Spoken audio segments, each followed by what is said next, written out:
today I'm going to review this book, Firsts, by Laurie Elizabeth Flynn.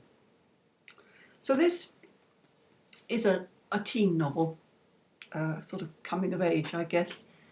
What nowadays they call young adult, i.e. it's for older teenagers because it has sex in it. And boy, does it have sex in it. It's not very explicit sex, but it's ubiquitous, shall we say. She's always having sex, this girl.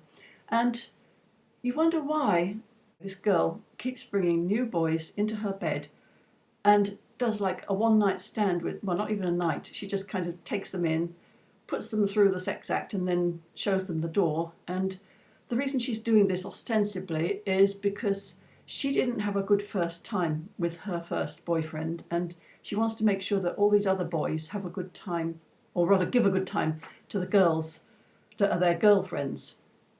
And it's like they've got girlfriends and they want to have sex, but they don't really know how to set about it, and they need somebody like her to show them how. And you think, surely it's not that difficult to find your way into sex if you have a relationship, and why would you want to go to somebody else, and why would that other somebody else want to kind of interfere?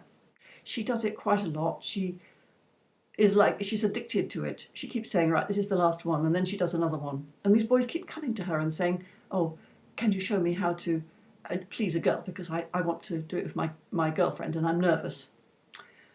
She lives with her mother, who is divorced and apparently has a huge amount of money from her very rich absentee father, and lives the life of Riley, kind of going out and buying new clothes and drinking and having men and this sort of thing. And the mother is apparently not a real mother. She doesn't have a close relationship with her daughter. She just kind of says hi and bye and encourages her to have a good time and go on a diet and things like that. So the book moves fairly slowly.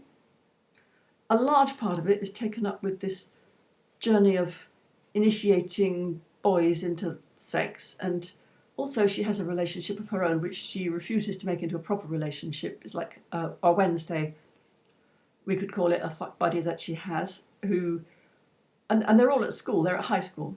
The interesting thing about this book is the depiction of American high school. When I was at high school, we had a very limited set range of subjects, which we could only do, we couldn't choose. Apparently they can sign up for different courses, and it sounds so much more exciting. They seem so much more adult in that world than we were. I don't know what it's like in the UK now. Maybe English schools are actually built more on the lines of American ones nowadays. It's a bit slow building up, but it gets quite gripping for the last bit, where she's being challenged in her addiction to having sex without emotion. In that situation, I guess it has to be horrible before it can get any better. And she has a couple of really good friends who help her get through it, I suppose, because her mother certainly hasn't got a clue. And this character frequently talks about feeling sick and vomiting, and you think she's being sick or suppressing the feeling of being sick so much that she must actually be pregnant, but no, she isn't. It's just her way of expressing her angst. I'm on a quest to actually read one novel from every author so I can get an idea of their style. So I personally wouldn't read any more of her books, but yeah, I mean, it's interesting enough.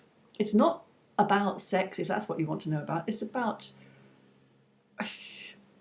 the difficulties of relationships and about friendship and coming through unpleasant situations and situations where you want to sink into a hole in the ground kind of thing, but somehow you survive. So yeah, it's a good book.